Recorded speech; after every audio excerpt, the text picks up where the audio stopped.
அவருக்கு கால் பண்ணி, சார் எனக்கு ஆக்சுவலாக வாய்ஸ் கொஞ்சம் இப்படி ஆயிடுச்சு சார், நான் கொஞ்சம் சார் நம்ம இன்னொரு நாள் மீட் பண்ணலாமா சார், அன்னைக்குன்னு பார்த்து த்ரோட்டு போயிடுச்சு.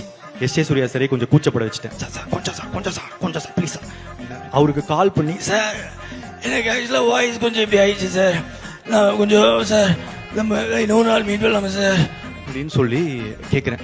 ஏன்னா அப்படியே லைவ் ப்ரூஃப் தரேன். அப்போ தான் நம்புவார், இல்லைன்னா போய் சொல்கிறேன்னு கூட நினச்சிக்கலாம்ல. இன்னொரு நாள் நடக்குது. அவர் சொன்ன மாதிரியே வந்து are you feeling better today அப்படின்னு சொல்லிட்டு 1 வீக் கழிச்சு, என் கேர்ள் ஃப்ரெண்ட் கூட அப்போ அப்படி கேட்டதில்லை, கேட்டார்.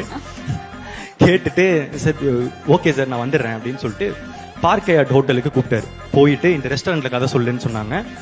அவர் மிகப்பெரிய தப்பு பண்ணுறாருன்னு எனக்கு தெரிஞ்சிருச்சு. ஏன்னா நான் கொஞ்சம் லவுடாக நரேட் பண்ணுவேன்.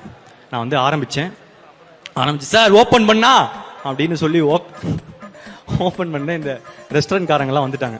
வந்துட்டு சார் கொஞ்சம் கம்மியாக பேசுங்க.